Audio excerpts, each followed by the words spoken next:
우리에게 주시는 하나님의 말씀은 신약성경 요한복음 4장 27절로 30절이 되겠습니다.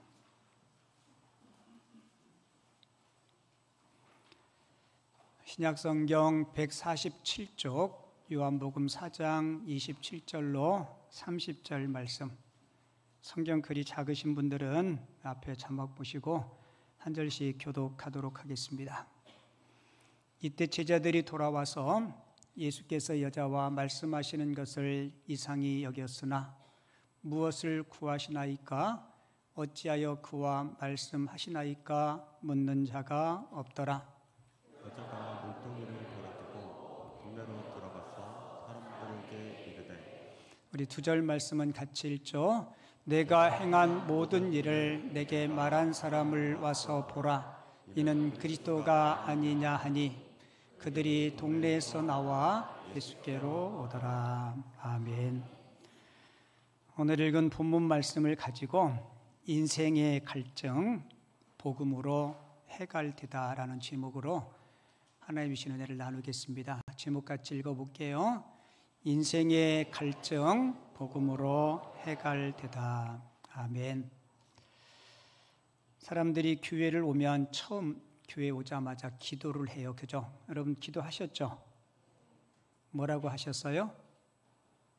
감사 기도도 하셨을 거고 여러분들에게 필요한 것 하나님 앞에 도와달라고 기도도 했을 거예요.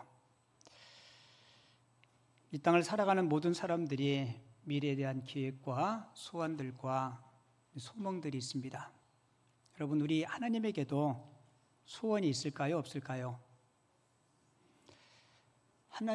하나님에게도 소원이 있어요. 하나님이 기록하신 성경을 보면 우리 하나님의 가장 큰 소원은 세상 모든 사람이 예수 믿고 구원받아 하나님의 자녀 되는 것. 그게 우리 하나님이 가장 큰 소원이에요. 그리고 또 한 가지 소원이 있다면 예수 믿고 구원받아 하나님을 아버지라고 부르는 하나님의 백성들이 이 땅 가운데 살아가는 동안 근심 걱정 없이 행복하게 살아가는 것, 그게 하나님께서 저와 여러분들을 향한 하나님의 소원이십니다.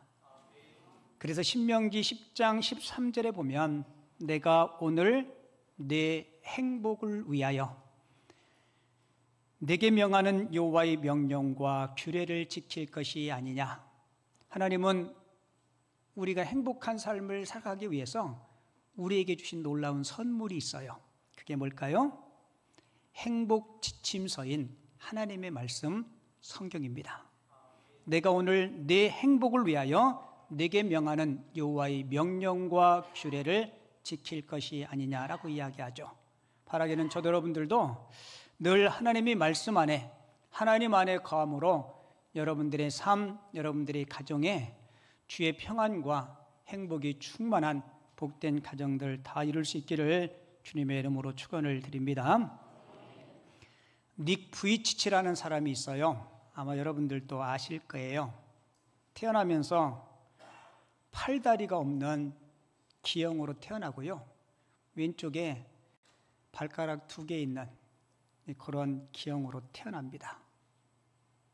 근데 닉 부이치치는 시종 밝은 모습으로 뭐라고 써 있어요? 삶은 여전히 아름답다라고 말하고 그렇게 살아가고 있어요. 닉 부이치치가 이런 고백을 했어요.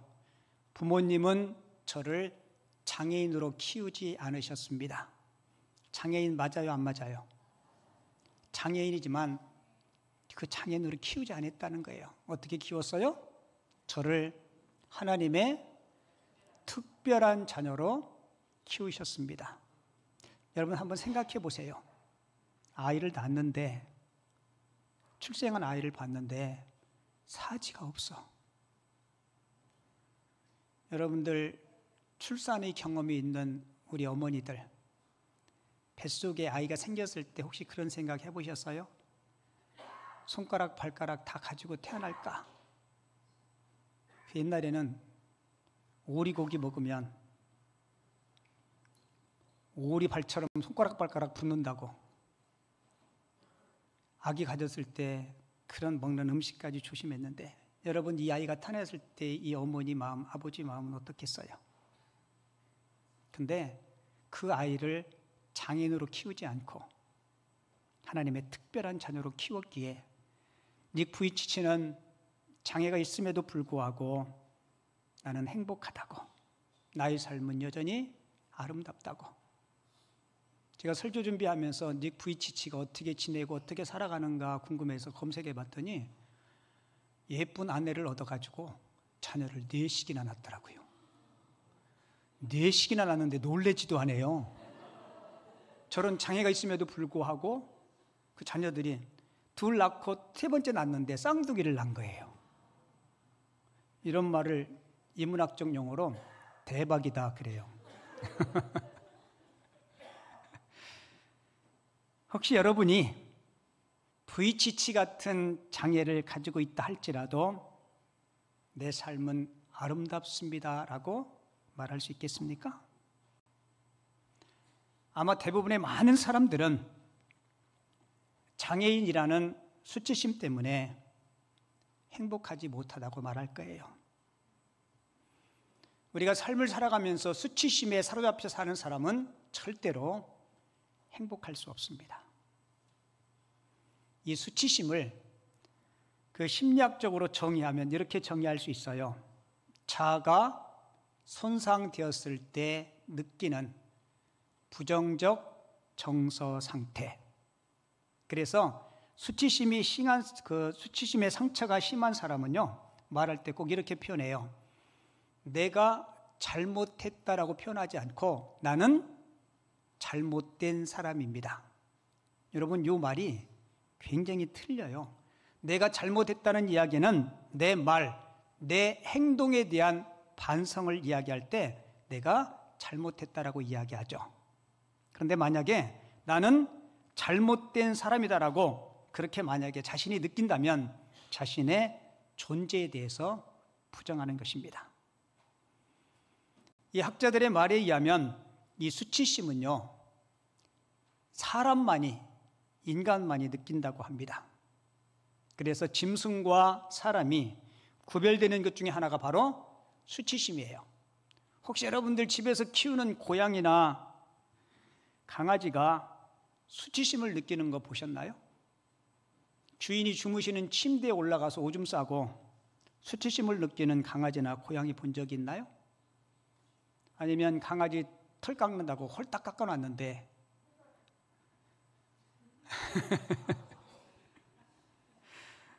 홀딱 깎인 강아지가 수치심 때문에 숨어 있는 거 보셨나요? 여러분, 만약에 사람이 옷을 다 벗고 다닌다고 생각해 보세요. 아마 그 사람은 정상이 분명히 아닐 거예요. 이렇게 수치심은 사람만이 느낄 수 있는 감정입니다. 근데 이 수치심이 다 나쁜 것만은 또 아니더라고요. 어떤 수치심은 우리 인간에게 유익을 가져다주는 수치심도 있어요. 그래서 건강한 수치심을 이렇게 설명할 수 있어요. 건강한 수치심은 자신의 잘못을 뉘우치고 관계를 회복하는 뭐라고요? 영혼의 신호등. 건강한 수치심이 뭐라고요? 영혼의 신호등이라는 거예요. 여러분들은 지금까지 살아오시면서 부끄러운 일, 수치스러운 일, 그런 생각과 그런 일, 그런 경험들이 없나요? 아마 없는 사람 한 분도 없을 거예요.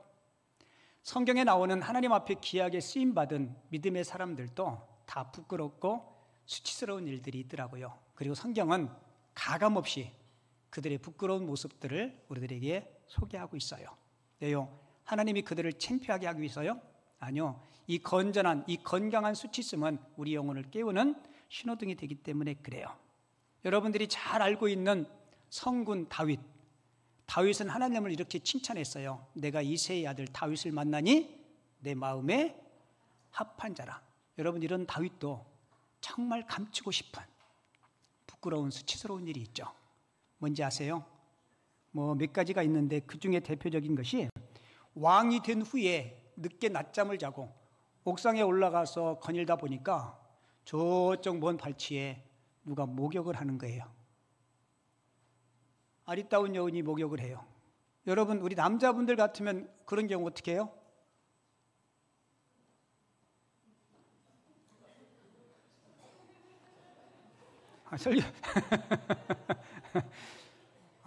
우리 남자분들 같으면 내가 못 볼고 봤네. 그리고 얼른 옥상에서 내려오시죠. 그죠? 이렇게 말할 수밖에 없는 제 입장을 여러분들이 헤아려 주시고. 근데 다윗은요, 갑자기 그 모습을 보고 신하에게 너 내려가서 만원경 좀 가져와라. 그건 제 얘기예요. 그리고는 만원경을 가지고 그냥. 여러분, 그때 다윗은 왕이었어요. 왕의 권력으로 그 여인을 데려옵니다. 그리고 자기 안에 삼아요. 그리고 그 부끄러운 그 수치를 숨기기 위해서 그의 남편을 전쟁터에 보내서 결국은 죽게 만들죠. 너무너무 수치스럽고 너무너무 부끄러운 일입니다. 이때 이 수치, 이 부끄러움 때문에 시편 51편에 보면 다윗은 이런 얘기를 해요. 내 뼈가, 내 안의 심령에 평안함이 없더라고. 그리고 여러분들이 잘 아는 믿음의 조상 아브라함에게도 수치가 있어요, 없어요? 여러분 있어요. 아마 그의 생애 가운데 아마 어쩌면 지금 이 설교 들으면서 아브라함이 좀 민망할지도 모르겠어요. 하나님은 아브라함에게 너는 너희 본토 친척 아비 집을 떠나서 내가 약속한 가나안 땅으로 가라 그래요. 그리고 순종하고 가요. 그럼 끝까지 하나님을 믿고 신뢰하고 그 땅과 그 자리를 지켜야 되는데 자기 삶에 기근이라는 어려움이 닥쳐오자 그는 이방 땅 애굽으로 거처를 옮겨요. 거처를 옮기면서 생각해 보니까 아브라함의 아내 사라가 예쁜 거예요. 우리 김포 남현교회 여자 성도님만큼 예쁜 거예요. 본인들이 생각해도 이게 안 맞으니까 반응이 없어요. 다시 할게요. 김포 남현교회 성도님들만큼 예쁜 거예요. 네. 남자들이 하시네. 그래서 아브라함이 사라에게 뭐라고 부탁해요? 당신이 예쁘기 때문에 나를 죽이고 당신을 빼앗아갈 수 있으니까 사람들이 물으면 아내라고 하지 말고 누이라고 해라. 여러분, 이 말은요, 당신은 다른 사람에게 끌려가도 괜찮은데 나는 죽으면 안 되고 살아야 된다. 그 말 맞아요, 안 맞아요? 그 말이에요. 이거 생각해보면 쪽팔리는 거예요, 그죠? 죽어도 같이 죽고 살아도 이 동네는 잘 안 통해. 이게 다들 아브라함과 같은 마음인가 봐. 여러분, 그게 부부 아니에요, 그죠? 당신의 행복이 나의 행복이고 당신의 아픔이 나의 아픔이라고. 그게 여러분 부부 아니에요? 근데 생각해 보세요. 이런 수치스럽고 부끄러운 일, 이게 믿음의 조상이라고 하는 아브라함에게도 이런 일이 있어요. 예수님의 수제자였던 베드로는 어때요? 수제자예요, 수제자. 여러분, 예수님께서 항상 중요한 사역을 할 때요, 빼놓지 않고 데려갔던 제자가 베드로예요, 베드로. 베드로는 주님의 아주 중요한 사역에 한 번도 빠진 적이 없어요. 근데 이 베드로가 3년 동안이나 주님과 함께 동거동락했는데 작은 여자아이의 그 말 한마디에 예수님을 모른다라고? 그것도 몇 번씩이나? 3번씩이나 부인해요. 생전에 예수님께서 자신의 순환에 대한 예고를 할 때 베드로가 아주 그냥 호언장담하면서 뭐라고 얘기해요? 주님, 걱정하실 거 없습니다. 베드로가 어디까지 쫓아가겠다고요? 죽는 데까지 제가 목숨 걸고 주님 지켜드리고 제가 주님 배반하지 않겠습니다. 근데 배반했어요. 주님이 순환을 당하실 때 베드로와 눈빛이 마주쳤어요. 그리고 닭울음 소리에 이 베드로가 고꾸라집니다. 이건 제 이야기인데요, 이 사건 이후에 베드로는 치킨을 안 먹었대요. 왜냐면 닭만 보면 작고 그 좋지 않던 그 수치스러운 그 부끄러움이 생각나서. 여러분, 그러고 보면 성경은 참 정직한 책이에요. 왜 다윗, 아브라함, 수제됐던 베드로, 그들의 수치와 부끄러움을 이 천하에 다 폭로했을까요? 우리에게도 그런 부끄러움과 수치가 있는데 괜찮다는 거예요. 거기에 매여 있지 말라는 거예요. 오늘 본문에도 보면 수치심 가운데 한 생애를 살았던 한 여인이 소개되고 있어요. 이 여인이 누구예요? 여인 이름도 없어요. 그냥 수가성 우물가의 여인. 우리는 그렇게 이야기해요. 왜냐하면 수가성이라는 동네 우물가에서 예수님을 만났기 때문에 이 여인을 이렇게 지칭합니다.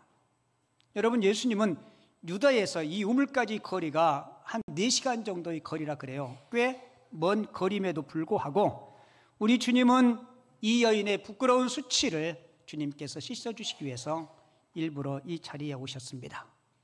언제 오셨냐면 시간으로 따지면 낮 정오 12시에 아무도 없는 여인만 홀로 있는 그곳에 제자들과 함께 그곳에 오세요. 여러분, 예수님이 머나먼 길을 찾아와서 만난 이 사마리아 여인이 어떤 사람이냐면 성경은 이렇게 소개해요. 요한복음 4장 18절에 보면 너에게 남편이 5이 있었고 지금 있는 자도 내 남편이 아니니 내 말이 참되다라고 이야기해요. 예수님이 이 여인을 만나서 남편 데려라고 이야기할 때 자식 이야기는 남편이 없다고 이야기해요. 이 5놈, 6놈 중에 어느 놈을 데려올지 몰라서 그랬는지 모르겠지만 없다고 이야기해요. 그래서 예수님이 내 말이 많다라고 이야기해요. 자, 여러분 한번 생각해 보세요. 남편을 5명이나 갈아치우고 지금은 6번째 남자하고 살고 있어요. 혹시 여러분들 중에 혹시 이 여자가 문란해서 남편을 이렇게 쉽게 갈아치웠을까라고 쉽게 생각하기 쉬운데요. 여러분, 지금부터 2000년 전의 일이에요. 그 시대적인 상황을 보면 여자가 남자를 버릴 수 있는 상황이 아닙니다. 그러니까 이 여인은 계속 남자들에게 버림을 받은 여인이에요. 그렇다고 해서 이 여인의 연약함과 부끄러움과 수치가 덮어지는 것은 아닙니다. 그래서 늘 이 여인은 사람들에게 손가락질 받고 살아왔어요. 그럼에도 불구하고 남성 없이는 생계 유지가 어려우니까 어쩔 수 없이 또 남자를 선택하고 그 남자와 함께 동거하고, 얼마나 수치스러웠으면 물을 기르러 몇 시에 왔다고요?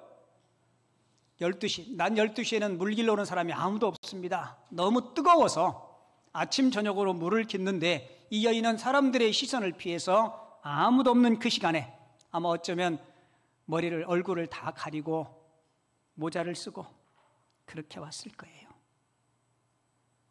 수치스러운 이 여인, 죄 많은 이 여인이 메시아이신 예수님을 만났어요.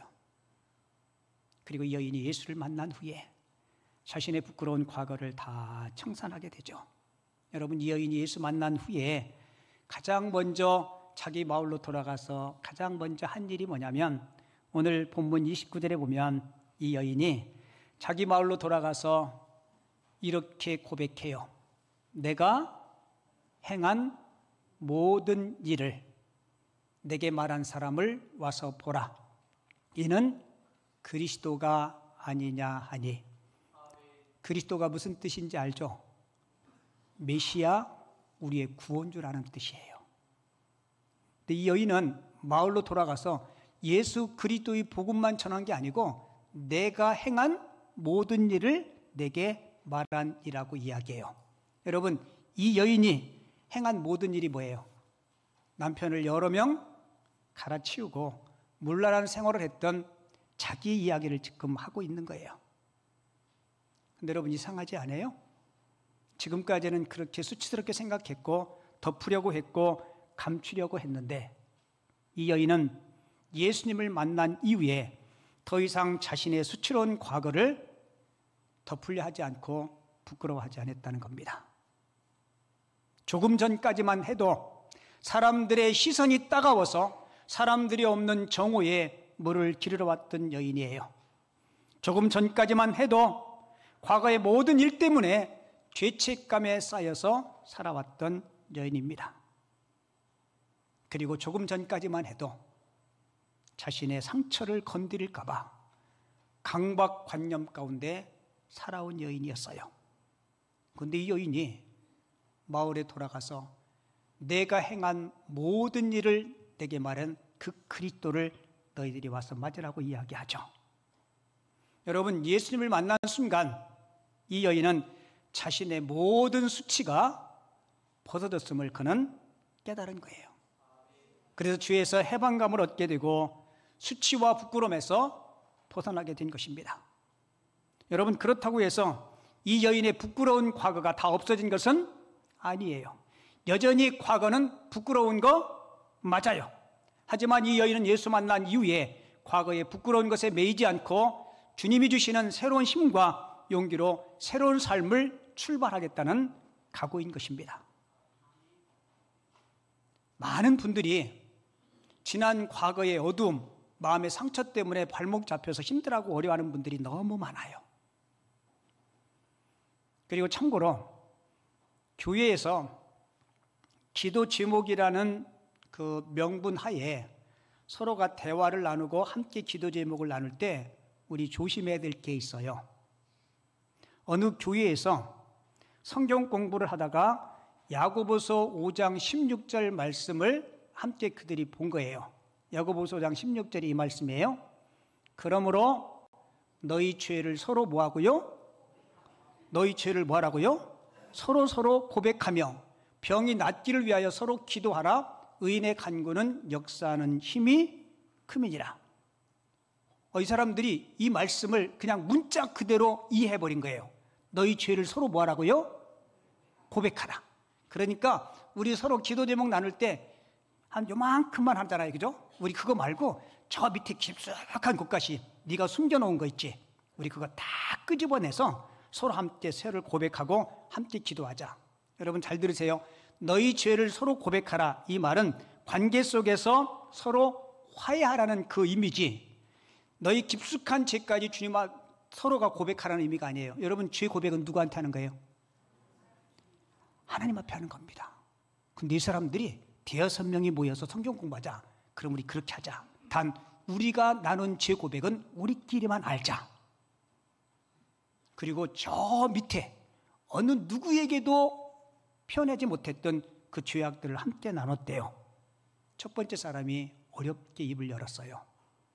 사실은 내가 교회에서 성도들이 하나님 앞에 드리려고 헌금하려고 11조 봉투에다 담아놨던 11조, 여기 성경책에 껴놓잖아요, 그죠? 가끔 그걸 자기가 몰래 훔친 적이 몇 번 있대.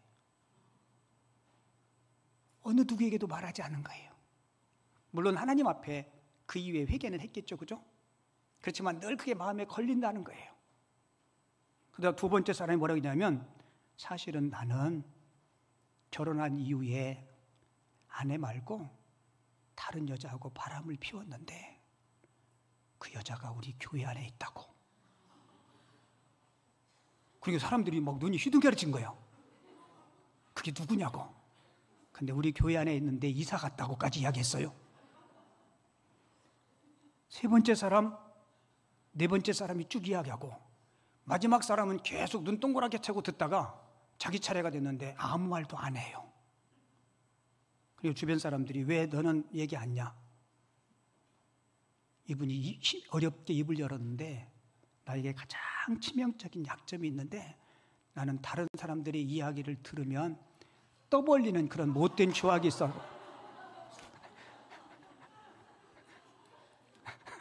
사람들이 이제 큰일 났어.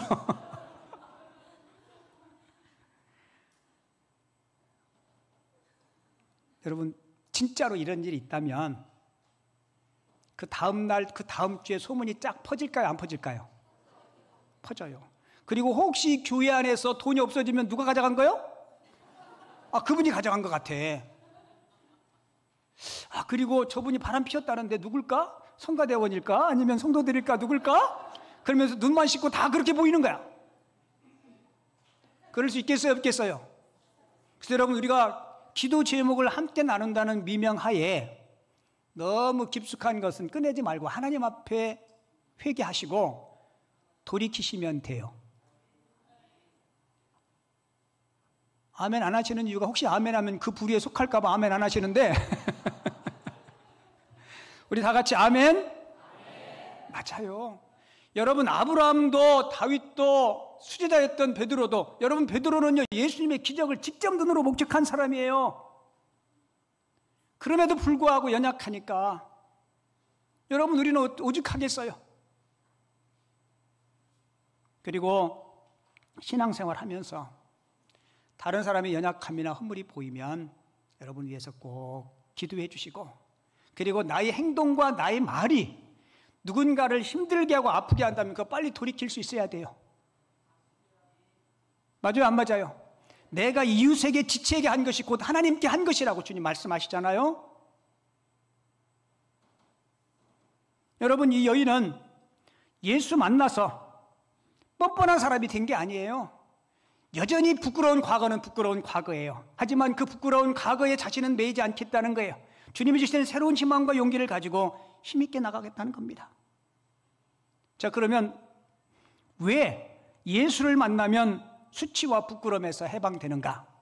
이게 중요한 질문이에요. 그죠? 같이 읽어볼게요. 시작.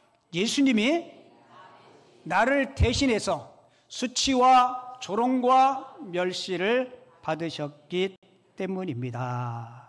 할렐루야. 내가 받아야 될 수치, 내가 받아야 될 조롱, 멸시를 주님이 대신 받은 거예요. 여러분, 마찬가지다요. 십자가에서 죽어야 될 사람은 예수님이 아니고 누구예요? 나예요, 나. 예수님이 나를 대신해서 죽으심으로 내가 죄와 사망에서 해방되었던 것 같이 수치와 부끄러움도 주님께서 대신 당하셨기에 우리가 예수 만나면 수치와 부끄러움에 매이지 않고 힘있게 나갈 수 있는 거예요. 자, 여러분 보세요. 이 수치와 부끄러움은 죄의 결과입니다. 수치와 부끄러움이 뭐라고요? 죄의 결과예요. 이 수치와 부끄러움은 제가 세 가지 설명드렸는데, 첫 번째가 수치와 부끄러움은 죄의 결과라는 거예요. 여러분, 인류가 가장 최초로 부끄러움을 느낀 때가 언제인지 아시죠? 아담과 하와가 죄를 진 후에. 창세기 3장 7절 볼까요? 이에 그들이 눈이 밝아져. 시력이 좋아졌다는 이야기가 아니고요, 선과 악이 무엇인지 지금까지는 악을 본 적이 없어요. 이에 그들이 눈이 밝아져 자기들이 벗은 줄을 알고 무화과나무 잎을 엮어 치마를 삼았다라고 이야기합니다. 여러분, 저 사건 이전에, 그 사건 이전에는 뭘 입고 있었나요? 아니요. 저 사건 이전에도 여전히 벌거벗었지만 부끄러움이 없었어요. 근데 죄가 오니까 수치가 생기고 두려움이 생기니까 나무 사이에 숨고, 이 죄의 결과 결국은 사망이 우리에게 온 거 아니겠습니까? 그리고 두 번째로, 아담의 모든 후손은 이 수치를 자꾸 감추고 숨기려는 감정이 있어요. 그러니까 이 여인은 사람들을 대면하는 게 싫으니까 나총호에 물을 기르러 오잖아요. 여러분, 신구약 66권을 엑기스로 쫙 줄인 게 10계명이라 그러죠. 그죠? 10계명. 10계명 아시죠? 제가 10계명 안다는 이야기는 내용을 다 말하는 이야기가 아니고 10가지 계명이 있다는 사실을 아시죠? 그런데 하나님을 모르는 세상 사람들은요, 11계명이 있대요. 11번째 계명을 만들었는데 그게 뭐냐면 들키지 말자. 뭐라고요? 예, 세상 사람들은 안 들키면 된다라고 생각하는 거예요. 근데 여러분 꼭 기억하세요. 하나님 앞에 숨길 수 있는 죄악이 있나요? 없어요. 하나님 앞에는 다 드러납니다. 여러분들이 교회를 위해서, 이웃을 위해서, 하나님의 영광을 위해서 말없이 조용히 봉사하고 섬겨도 하나님은 다 아세요. 근데 우리가 봉사할 때 누가 알아줬으면 하는 마음이 들죠. 그죠? 그러면 이미 자기가 자기 상을 이미 받은 거예요. 하나님은 다 아세요. 우리 연약함, 부끄러움, 주님을 위한 우리 사랑을 다 아세요. 그리고 또 한 가지는 인간의 수치는 무화과 잎으로 완전히 가릴 수가 없다는 겁니다. 무화과 잎으로 했으니까 어떻게 돼요? 다 시들어서 다 떨어져 버리잖아요. 하나님은 아담과 하와를 에덴 동산에서 추방하실 때 무화과 옷을 입혀서 추방시킨 게 아니에요. 어떻게 추방시켜요? 맞아요. 양을 잡아서 그의 가죽옷으로 그들의 수치를 가리워 주셨습니다. 여러분이 가죽옷은 십자가의 보혈로 말미암아 우리의 수치를 덮어주신 예수님에 대한 이야기와 그 모습들을 우리에게 보여주고 있습니다. 수가성에 이 사마리아 우물가의 여인은 예수를 만났기에 지난 과거가 다 없어진 건 아니에요. 지난 과거는 여전히 부끄러운 과거로 있지만 중요한 것은 지난 과거의 수치에 매이지 않고 새로운 피조물로 힘찬 발걸음을 내딛었다는 겁니다. 여러분 꼭 기억하세요. 여러분들 살아오면서 지난 과거 때문에 나도 모르게 막 꿈자리가 뒤숭숭하고 지난 과거에 매여 있으신 분들 꼭 예수님의 이름으로 성령의 능력으로 떨쳐버릴 수 있기를 바랍니다. 이야기 하나 해드리고 말씀 마칠게요. 미국에서 가장 영향력 있는 인물 가운데 한 사람인데요. 오프라 윈프리라는 분이에요. 아마 대부분이 다 아시는 분일 거예요. 이분에게는 수가성 사마리아 우물가의 여인처럼 부끄러운 과거가 많은 분입니다. 인종차별이 극심한 미국의 미시시피주에서 가난한 흑인의 사생아로 태어나요. 그리고 좋지 않은 친구들을 만나서 마약도 하고요. 난잡한 생활을 하고 그리고 본인이 미혼모에서 출생했는데 본인도 미혼모가 됩니다. 그리고 가까운 친척에게 성폭행도 당하고 그리고 소녀 시절을 지내면서 소녀 감호원에도 몇 번 출입하는 한마디로 이야기하면 형편없는 삶을 살아오게 됩니다. 하지만 이 오프라 윈프리도 수가성의 우물가의 여인처럼 우리 예수님을 만나게 돼요. 그리고 예수님 만나고 그게 부끄러운 과거의 수치심에서 벗어나게 됩니다. 여러분 오프라 윈프리가 한번 방송하면요 그 사례비가요 엄청나게 많아요. 승승장구하고 잘 나가니까 시기하고 배고픈 사람들이 자꾸 그의 과거를 들춰냅니다.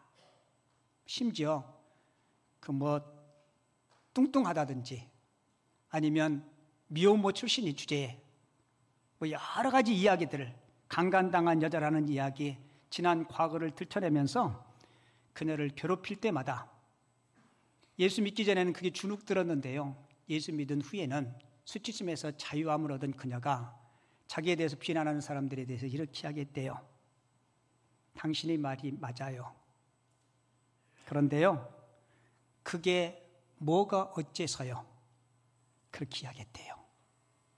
그런데요, 과거의 그게 뭐가 어째서요? 여러분 자신의 부끄러운 과거를 정당화시키는 거 아닙니다. 무슨 얘기예요? 나는 지난 과거의 그 수치에 나는 매이지 않겠고 나는 예수를 믿고 거듭나서 이제 새로운 피조물로 수치심을 극복하고 내일을 향해서 힘찬 발걸음을 내딛는데 지난 과거의 그 모습이 당신에게 나에게 그게 어쨌는데요. 여러분 이게 신앙인이 가져야 될 정당한 용기라고 생각합니다. 바라기는 오늘 말씀을 받은 저와 여러분들 수치심이 혹시 있다면 이 모든 것을 다 내려놓고 영적으로 주의 안에서 승리하고 힘찬 미래를 향해서 힘찬 발걸음 내딛을 수 있는 하나님의 사람들이 다 되어줄 수 있기를 주님의 이름으로 축원을 드립니다.